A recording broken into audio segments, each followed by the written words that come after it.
Hello, this is David Murray making a video for PokerSpot.com. This is going to be the third video in my series of an introduction to Heads Up Pot Limit Omaha. So this is going to be in some ways a progression on the previous videos. In other ways it might be completely different. Heads Up videos are kind of different from me than other kinds of videos because it's hard for me to have a plan of what exactly I'm going to show you. It's going to depend very much on how my opponents play. An awful lot of the game is about reacting to different opponents. Now, you haven't seen these guys play yet. I've played with them just for a few minutes, a few hands before I started this video. This guy here has been kind of aggressive on the left. A lot of action in this game. We've both been quite aggressive. Over here, this guy's been a little bit tighter, a little bit more passive. Especially post-flop. So, starting hand guidelines, I suppose, are similar. Here's a chance I have to bluff the river. I'm going to check back. I've got just ace high. I thought I got looked up by a lot of pair hands there. Starting hands, normally you want to be playing and raising most of your starting hands, maybe the top 80% or so from the button. Then I suppose defending about half of your hands, maybe a bit more from the big blind. This hasn't happened too much in this table. I've raised pre-flop. Oh no, hang on, he 3-bet pre-flop. Okay. Normally, I'm not folding to a 3-bet pre-flop. If I raise and he 3-bets out of position, I'm going to call him. That applies in 6 max as well. I'm just going to fold this one though. Especially over here where we're slightly deep. I'm not going to give up too many pots in position.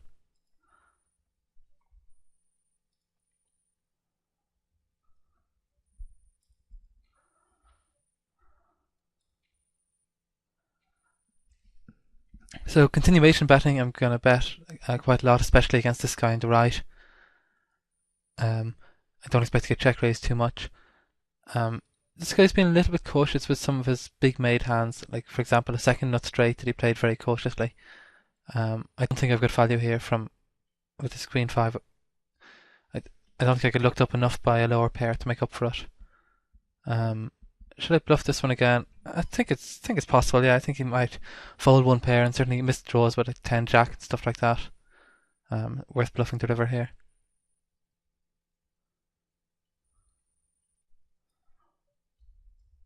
It's a pretty bad hand over here. I'll just let it go. This is, it's a weakish hand, but it's well coordinated for all the low cards, and it's a decent one to 3-bet from the big blind.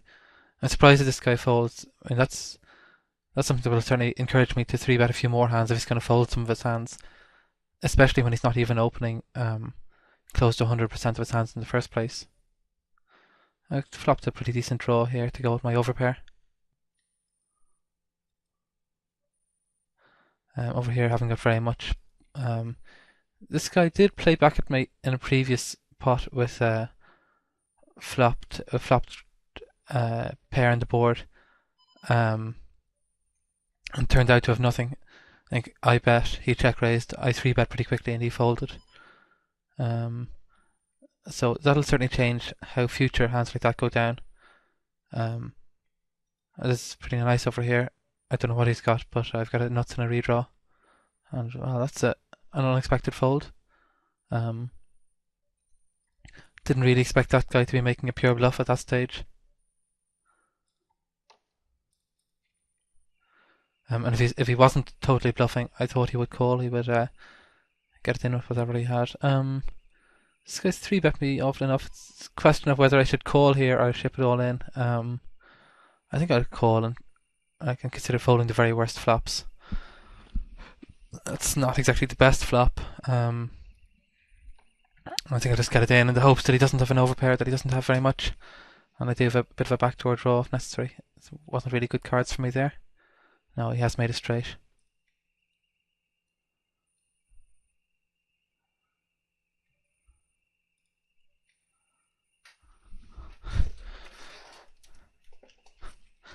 And this is a little bit different from normal because this guy he's been playing okay, but he did sit down with a short stack. He sat down with actually almost exactly what he's got now. I think it was 132. Um, he he doubled up fairly quickly, and now he's back down again.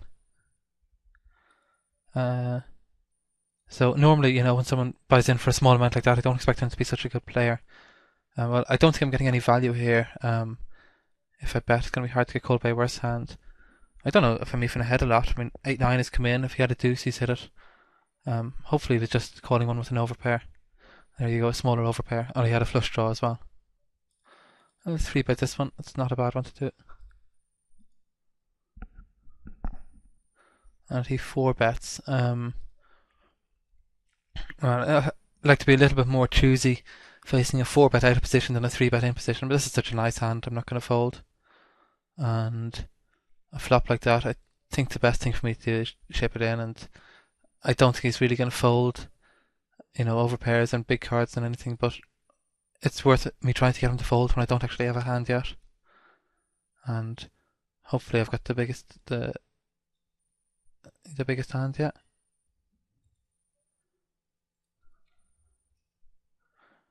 Let's see what hand he was 4-betting now.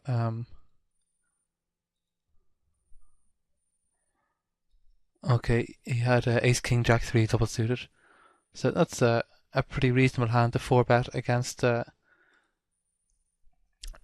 someone who thinks is 3-betting kind of wide, like I might have been. He had good reason to believe I was.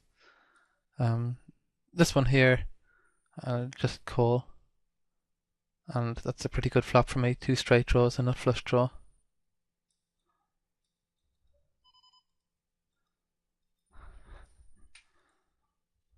And an overcard. And well, this guy must have been really tilting at the end there. If you take a look at the hand he showed down, this is one problem with PokerStars actually. Once some guy leaves the table, it's very hard to see the last hand that was shown down. But he had like Queen 10, 5-2 single suited. So not normally a hand you want to go 3-betting, even with just 50 big blinds deep. And it's not like he could expect me to fold here.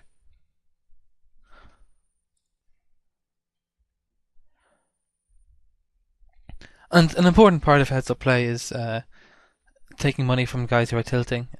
It'd be nice if he came back and played again, but especially as you move up a bit, if you are playing with other regulars, it's very easy to go and tilt playing heads up. It's very it can also be very destructive.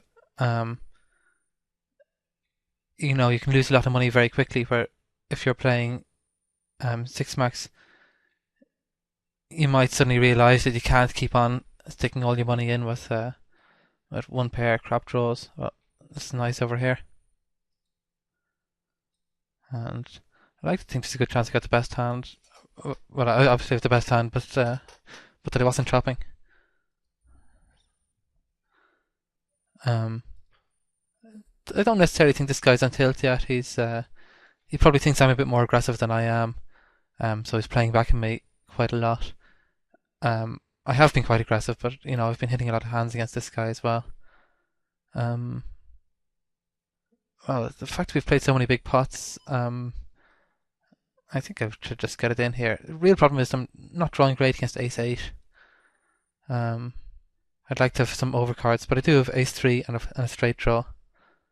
And well, the fact that he's thinking about it is good. Maybe he was totally bluffing. He has done a couple of bluff raises like that. And I mean, I'm not sure that I really like bluff raising too much on his spot there. Let's see, how did the hand go down again? Yeah, I called and led out of position. Yeah, I mean, I hadn't been doing that much. I hadn't been donking that many flops. I did feel I needed to donk this one just to protect my hand that he might not bet it for me. So I don't know if he's got nothing, and he had to really have nothing to raise 2/3 of a stack and then fold. I think he should just fold there, because there's enough hands that you do pick up that have something here. You have an ace and some spades or anything like that. I've led at this one again. He's raised me again. I do have a fair few straight outs. For all that he's been raising and then folding, I don't think he's going to do it now. I think I'll just call and see if I can hit one of my outs.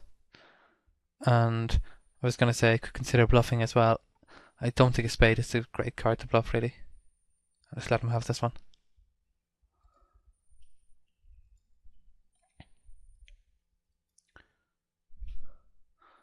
So the selection of heads-up players isn't great. Yeah, there isn't too many other tables going now. I am running hot over here though.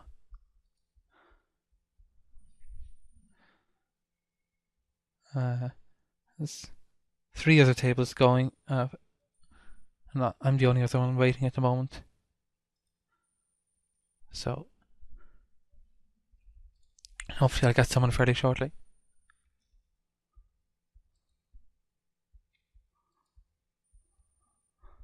It's a pretty good flop for me over here. Top pair and the nut flush draw. In a game that's anyway aggressive, this is close enough to the nuts. It just dominates so many hands, borderline hands that he might want to check raise with there. You know, king with a lower flush draw, that kind of thing.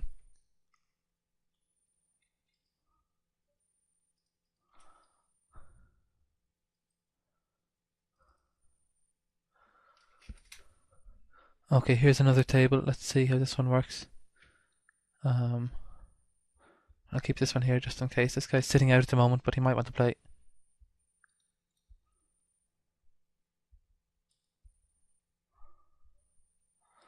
Nut flush draw over here.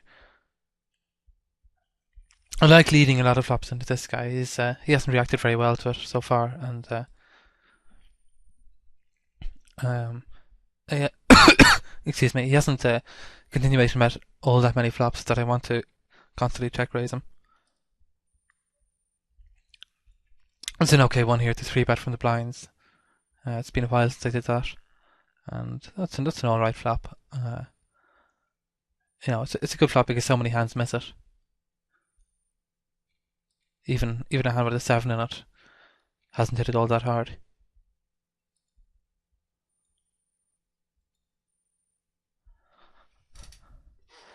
I don't have very much else to bet and give up.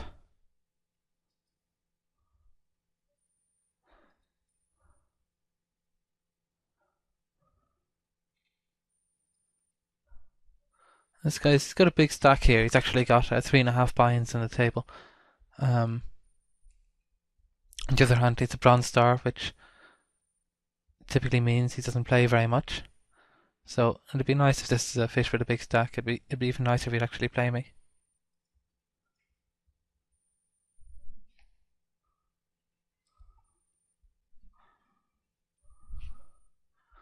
I'm not sure why I checked back this flop. Just check back a few of these. But once he's checked twice, I'm certainly gonna have a go on the turn.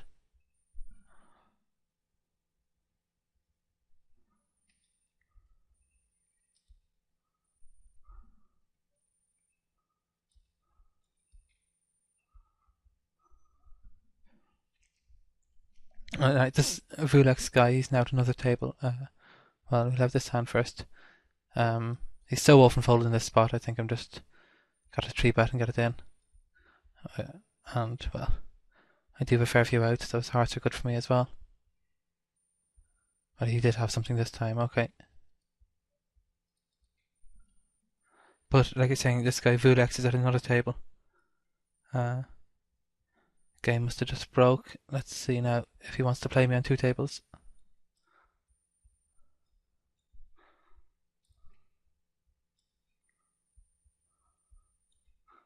I'll just fold this one.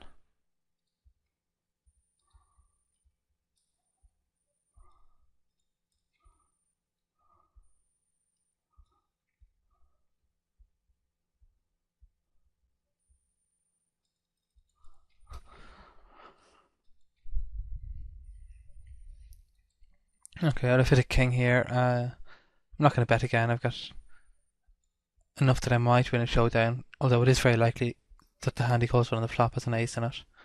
And now we just fold. It's a bit of a monster flop over here though.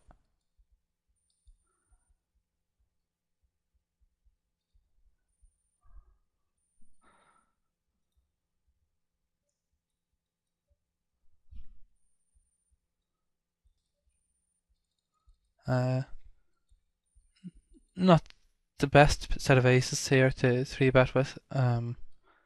Still certainly happy to 3-bet. Aces are always good, and this guy had um, 4-bet me light at least once or twice. I was thinking I shouldn't fold here, but actually 200 big blinds deep, I'm going to change my mind. I think I will fold, and maybe I should just bet again on the turn that I probably have the best hand. But I think calling or raising now just exposes so much of my stack in a bad spot. I'll just let him have it. Over here, haven't got very much. I might have a pop at this.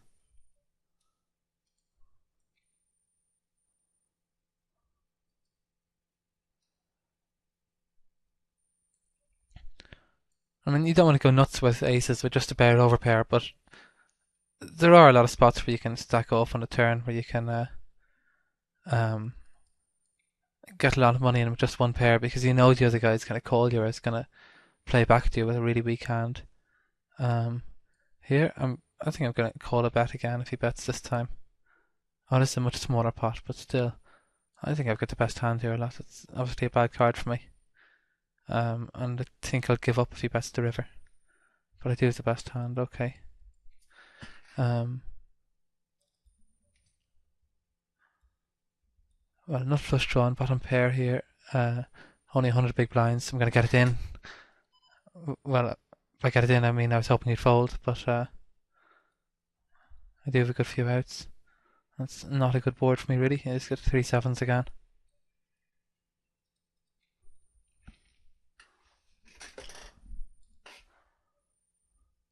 And this time I've got the 3 sevens.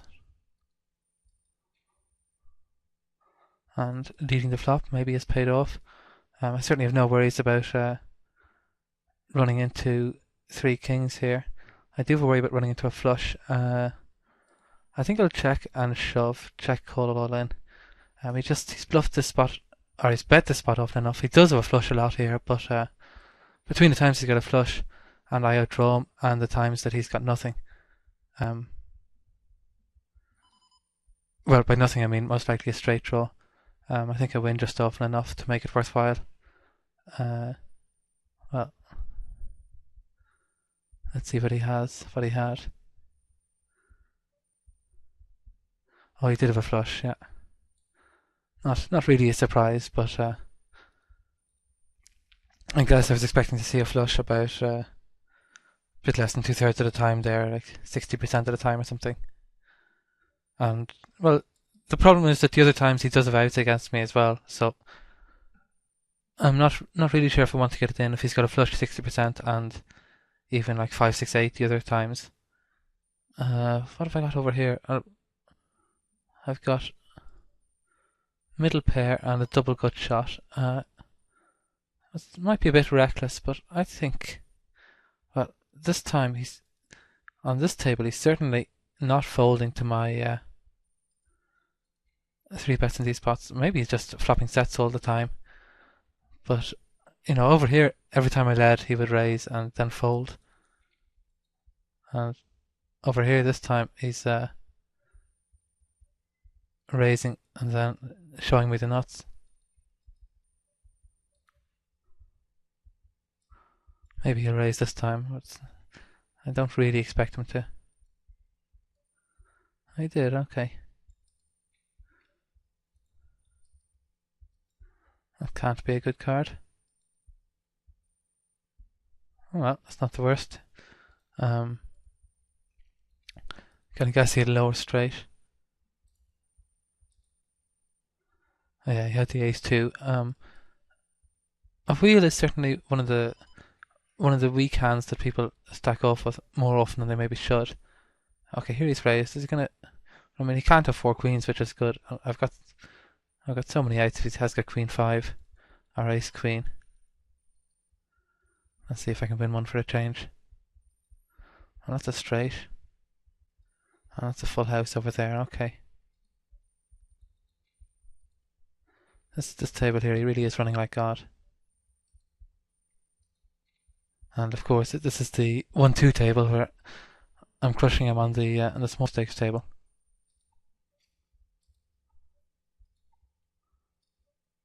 But yeah, I was going to say, I mean, in this kind of game, in this kind of spot, it probably was reasonable for him to stack off with his wheel, with his ace deuce. Um, but in general, it's one of the hands I find that people overvalue a little bit when there is a bigger straight in the board, that they wouldn't get so carried away if the board was 6, 7, 8 and they'd 4, 5. And I've no good reason for that, no good psychological explanation for why that is, but it is something you should know. Well, maybe I can get a hand to hold up this time, and over here I've hit a full house as well. That's good, at least no diamond anyway.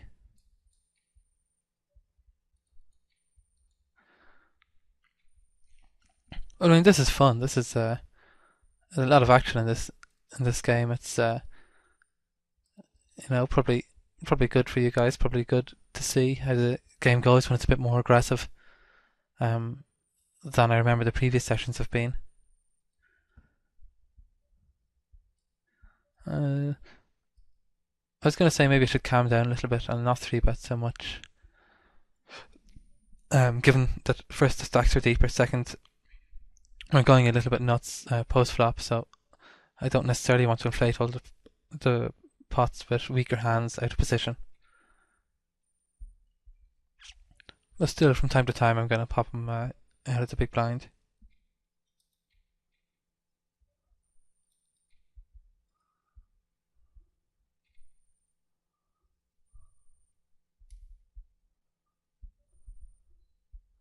Not this one though.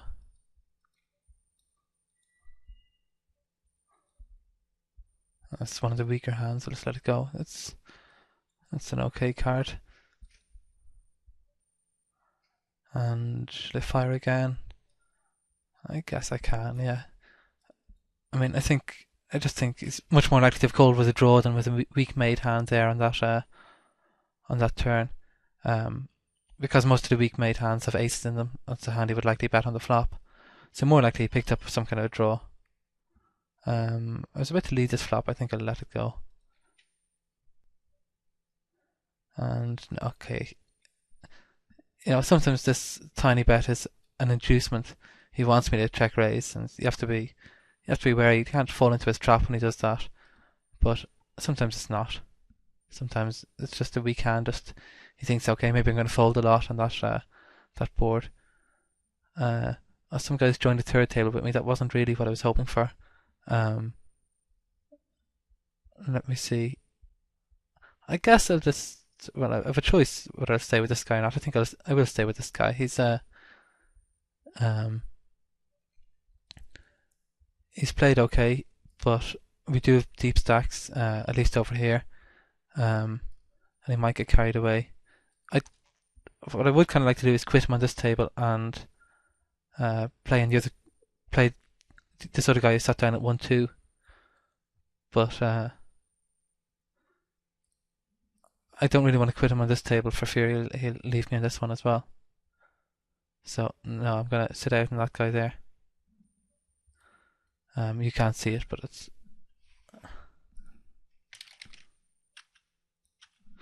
just off the screen there. And yeah, I'll leave those other tables then and hope that this guy's here for the long haul. And there was a hand here. You might have seen me fold on the button. That was just a misclick. I had ace 10, 8 something with a suited 10. I thought I was out of position, so don't think I'm folding too many hands there.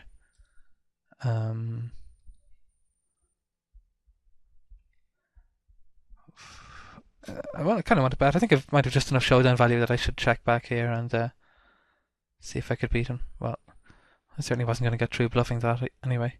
I think that's something he hasn't done too much. Slow play a hand like that. Let me just see how that went.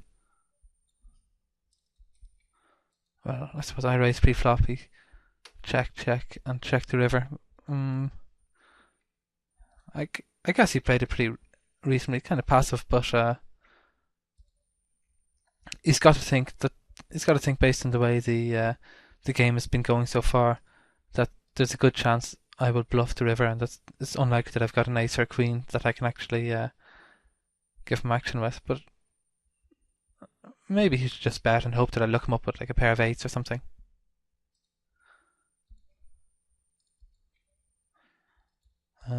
Once again, leading these flops when I get the chance.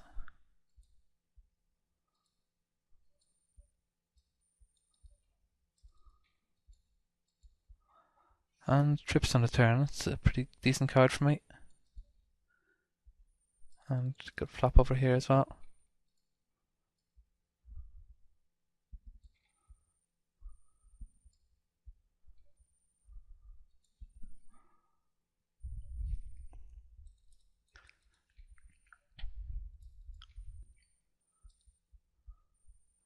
And he's 4-bet here, and once again I've got 4-bet with a hand that I certainly don't want to fold. That's not a good flop for it though. I think I can just fold it here. Over here, maybe I should have had a pop on the flop. I think I'm going to bet here, and I'll bet the river again because I think he probably does call me a lot with a draw.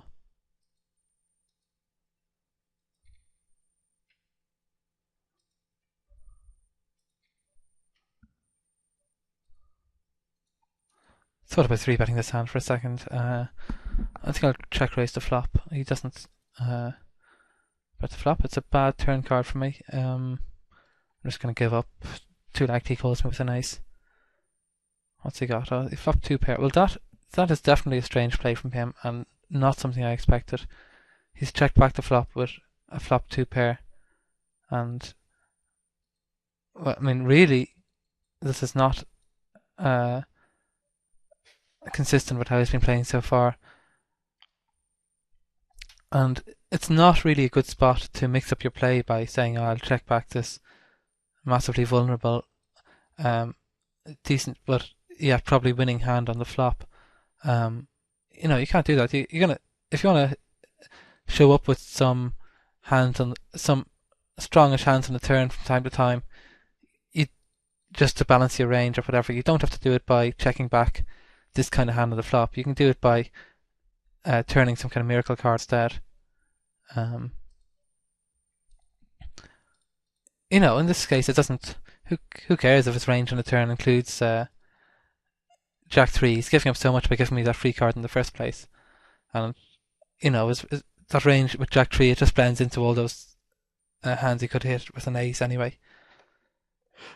Ace 3, ace 6, whatever.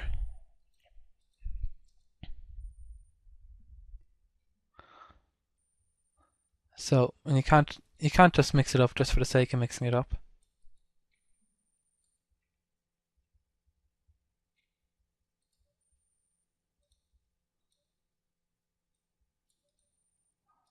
And here, it's kind of hard to get value on this double ace board. Maybe he'll bluff raise me, but no. Another one over here where it's hard to get value from, but I think this guy, well, I thought he could call me down if he had got some kind of overpair, maybe with some kind of draw. Flop over here is okay. I'm not really considering raising it, I'll just call. Try and hit my wrap. There you go, I've got 2-pair in the nuts. He hasn't bet, that's a shame. Maybe he'll check raise me though. This is the kind of spot where he's been check raising me with bad 2-pair or whatever. There you go. And that's a blank, that's a good card. And what did he have? Well, he had a good shot to the same straight and a nut flush draw, I think. Yeah, there you go, king high flush draw and any old jack for the chop. And that's maybe a little bit too loose from him. Certainly I noticed that he was check raising some hands in that spot that maybe thinks I'm floating him too much. I think realistically, if I do call him light, I probably don't have a pop on that turn that often unless I actually have something. So it's not really a good spot to check raise bluff me. He could, if he wants, he could just lead again, and a lot of time I've missed and I've just got aces or something, I'd probably fold. If he does lead again there, if he leads big, normally I'm going to put him on a big hand. Going to put him on actually going to put him on a bigger hand than the check raise, even though it looks like the check raise is stronger, like it's committing more money. I kind of have an instinct to check here. I don't really know why, but let's see. And this is a little bit different from the hand with the Jack 3 I was talking about. It's a stab bit weaker in the flop. You can't talk about protecting it in the same way. I think I'll fire this one again in case he's just calling with one pair. But now I'll fold. So it's kind of a bit unusual, but I think it's an okay spot to check back. That I can substantially improve my hand by turning it into two pair. Whereas with the Jack 3, he didn't really have very many outs to improve his hand by checking back. I'll leave this flop again. And it's not a great card, but it has given me some nut outs. Yeah, here I just wish that this guy would fold. There you go.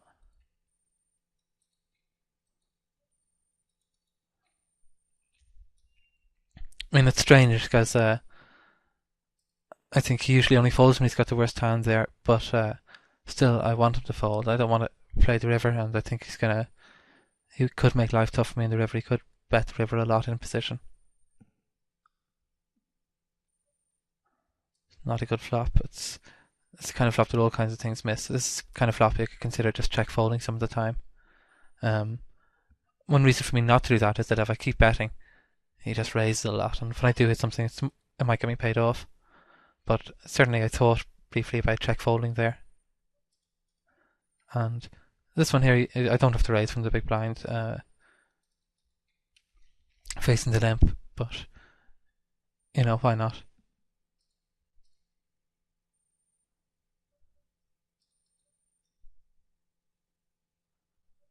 I'll just check back here. I have got I don't really like the flop, even though I hit a pair and a draw, but that's a good turn for me.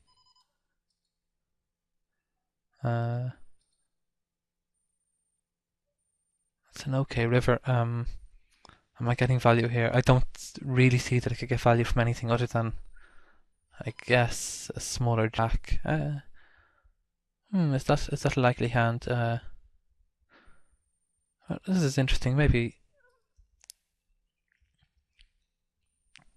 No, let's check back.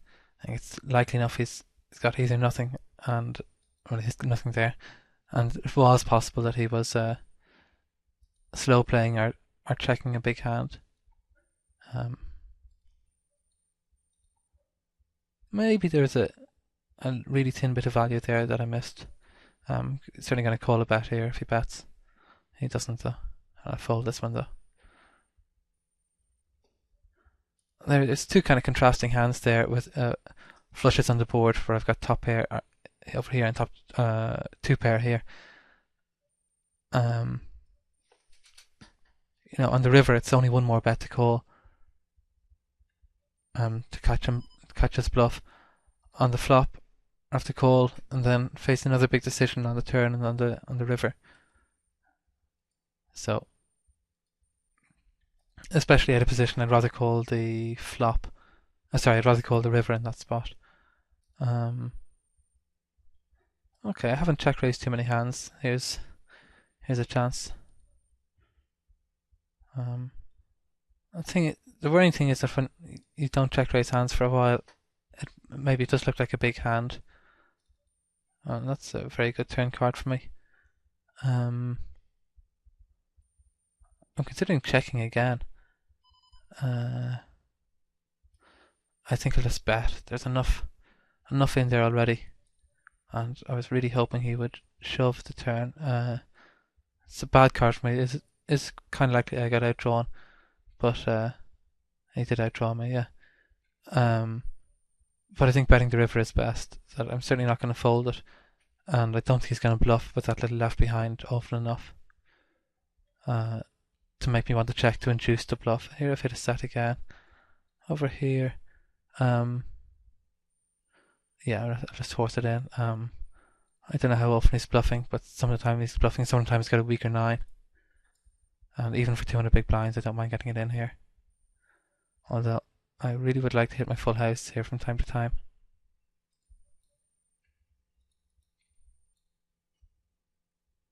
Although he was ahead all the way here, but I think he flopped ace nine.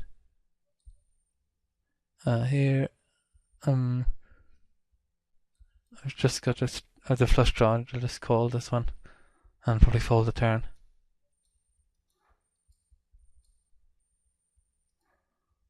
That there's no point getting too tilty and sticking it in with just the bare flush draw on that board. Once again, these small bets haven't went very much from him as far as I can see. It's a decent spot to raise him.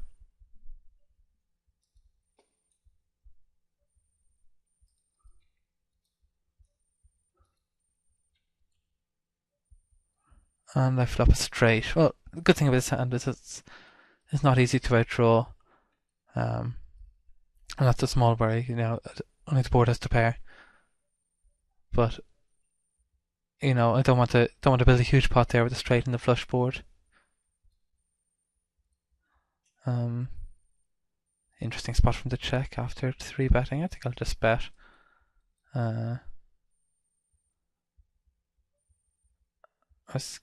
One thing that makes me kind of not want to get this in is that he could have the ace high flush draw quite a lot. If the ace of diamonds was on the board, it'd be different. I do have the backdoor flush draw, which helps. I think I'll get it in. He's check raised enough bad hands, and well, he did have me in bad shape, but thankfully I won one. I'm not convinced that I made the right play there, to be honest. I'm not quite sure what his 3-betting range is there, and how much it is skewed towards big hands like aces and so on that might have the ace high flush draw. Well, I was really hoping for him to bet the turn there. I think there's a decent bit of value in the river though. If you bet the turn, I wanted to check raise it. Maybe looked a little bit spewy with such big stacks, but I thought he bet enough hands there. That's a good flop for me here. It's one of the nice things about doubling up is that it improves your chances if you double up again. It's it's for 200 big blinds. I wonder, is this guy tilting on me a little bit?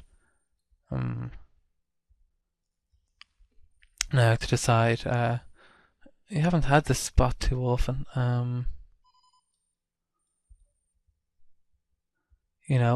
He's certainly very capable of bluffing here.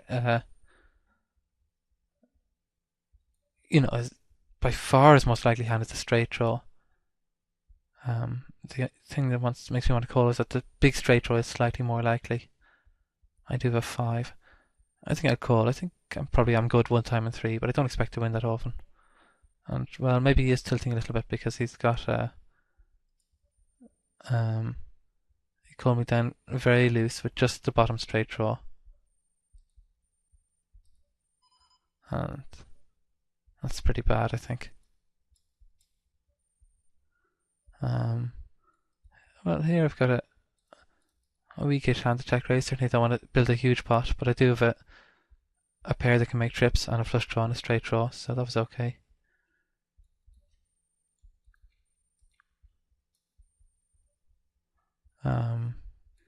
Decent spot to continuation bet here.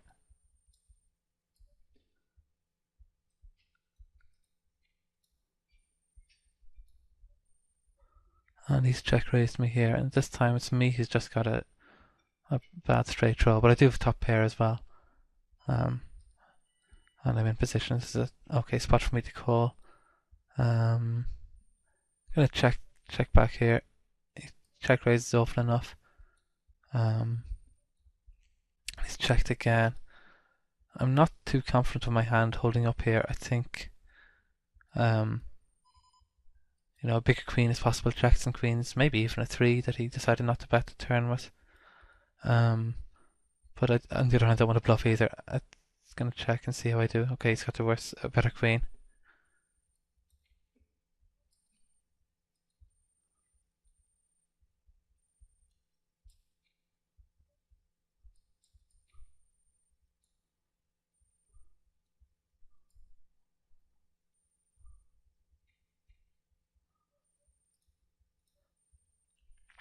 It's a borderline hand here.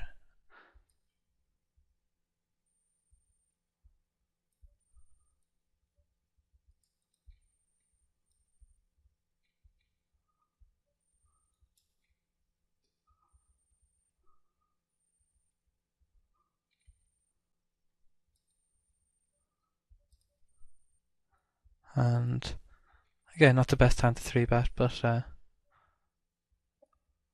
to be honest, I no longer think that he really thinks I'm mostly 3-betting big pairs.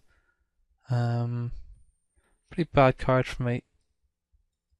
More and more I've leant towards betting these spots.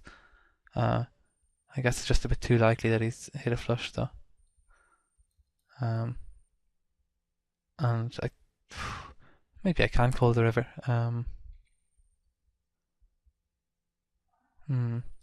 Does he bet the turn every time with a flush? Can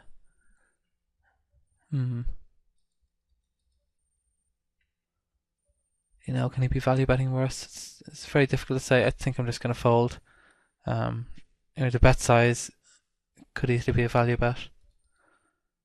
60% of the pot, whatever it was. I'm not sure if I made the right play there though.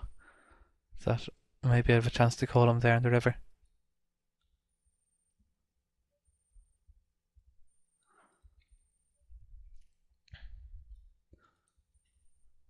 Slightly borderline hand here, maybe if it flopped a small wrap. I think I just called the flop. Okay, I expect him to fold here a lot.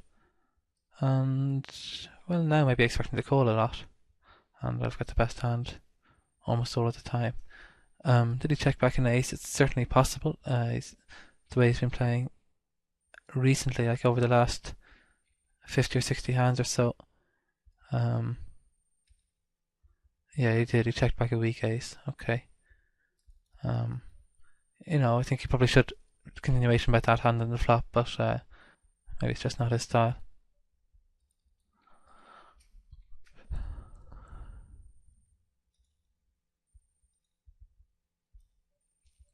Flopped marginal combo draw here. Marginal is even generous. It's a bad combo draw. No flush over here though on the other hand.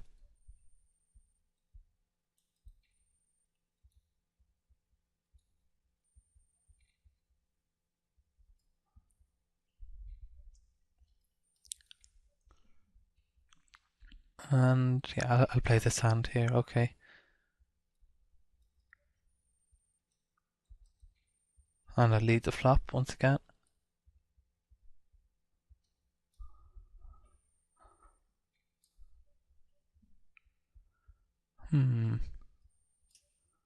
Let it go.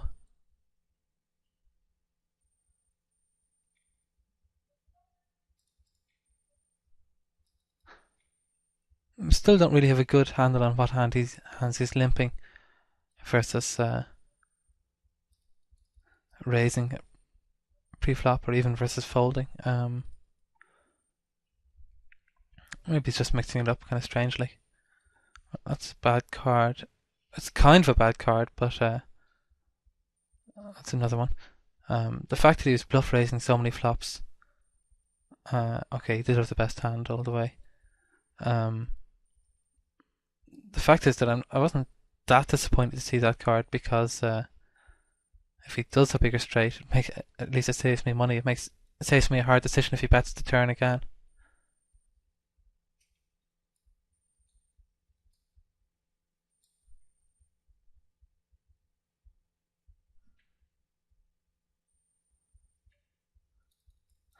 And I certainly don't have to raise this one out of the blinds, but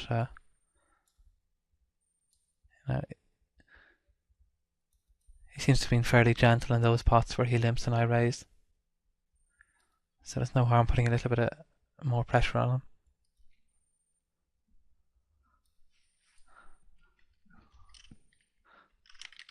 Okay, this guy's gonna go.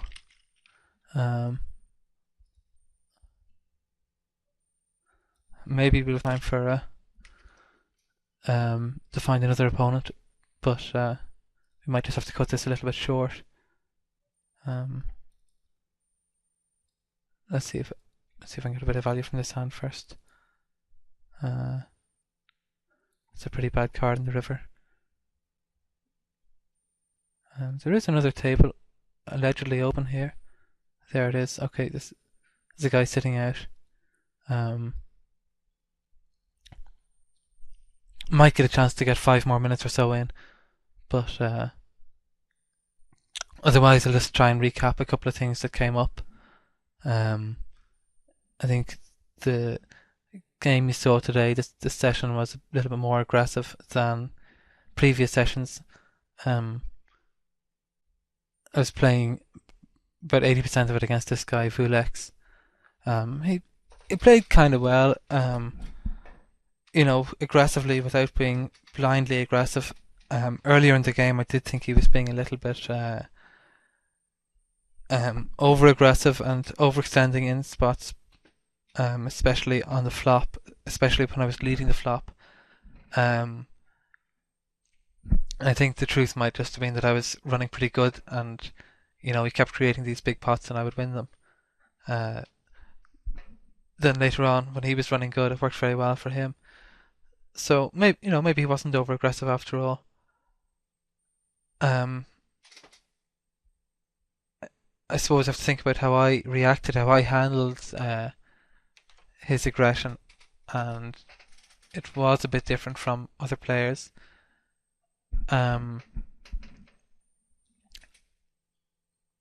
Firstly, I didn't really change my pre-flop standards very much. I was still opening most hands, opening almost every hand from the button, defending most of the hands, the same hands I normally would, 50-60%, whatever it is, from the blind. I led the flop a lot, which did create fairly big pots. Possibly I could have tightened up a little bit out of position pre-flop when the stacks got bigger, when we were playing 200 big blinds deep and more, which did happen quite a bit of the time.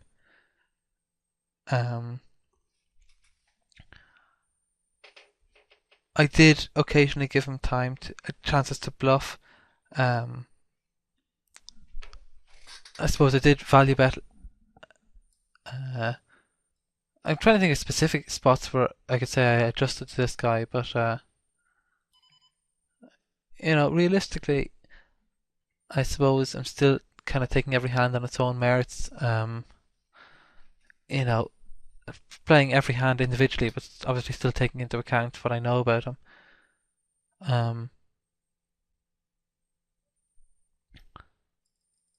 lot of the time the decisions that come into play are, should I call this river, should I call this turn bet? And they're very influenced by the way he played up till then. And a couple of times I thought, well, he's been so aggressive he couldn't possibly have checked back an ace on that flop, or whatever it was. I don't think I'm overplaying my hand here by getting it in.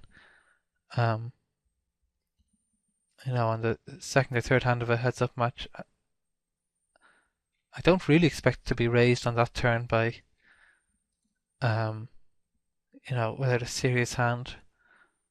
Or maybe it's just goofing around a little bit. I would have felt a little bit naked if I hadn't had a redraw, if I hadn't had the 9 of the king.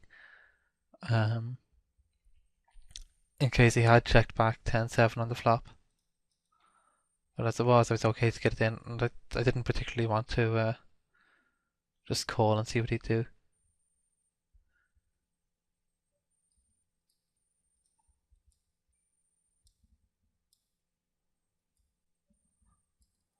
And I wonder, will he min check raise me here? No. Not that I wanted to be, but I might have been consistent with the first, the other hand.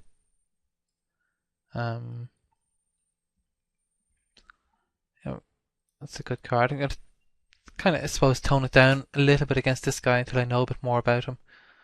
I'm still partly in the same mode from playing against the last guy that I have been playing aggressive, expecting him to play aggressive, expecting us to get it in a little bit light, or expecting to get it in a lot on the flop. Don't really want to do that against this guy without a little bit more history.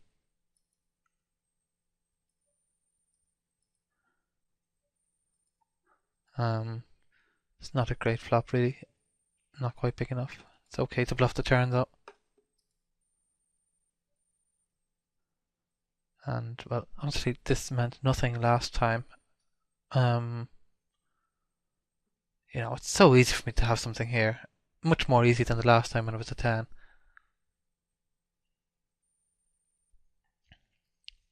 He has to think there's a good chance I've got something. I think he'll just fold. Obviously if it's fold or 3-bet all in. And I don't really know what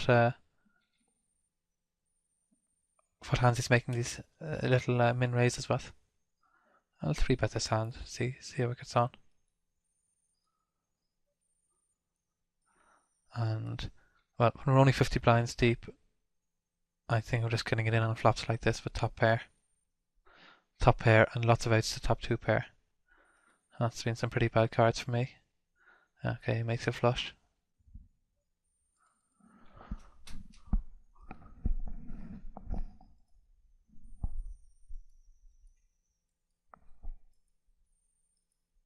And he hits and run, lovely. Alright, well this guy at least gives you maybe some contrast that I was handling this a little bit differently. Playing a little bit more cautiously before I knew him. Again, Stars doesn't have this thing where you can go back once the guy's hit and run you.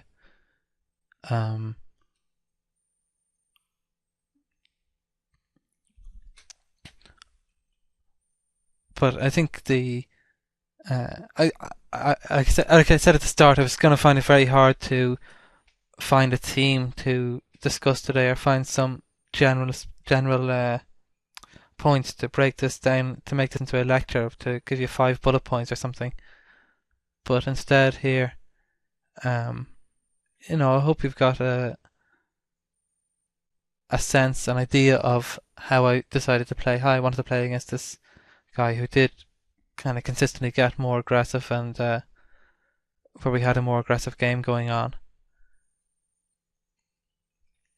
And in the same way that I found it hard to give a summary at the start, I'm finding it very hard to give a summary at the end. Just that, you always have to be thinking, how does my hand stack up against his likely hands? And if he's an aggressive guy, then the main thing that does is it just makes his set of likely hands bigger, wider. It means that your hands like top pair plus nut flush draw go way up in value because they dominate so much against, for example, top pair smaller kicker and smaller flush draw. They're the hands you can be in really great shape against. I'm not really going to play this guy for too long. I never feel too bad about hitting and running against a guy who buys in for with a short stack anyway. For whatever reason, I don't feel I owe him the same respect as a guy, a normal player where I wouldn't normally hit and run and would tell him I'm going to go.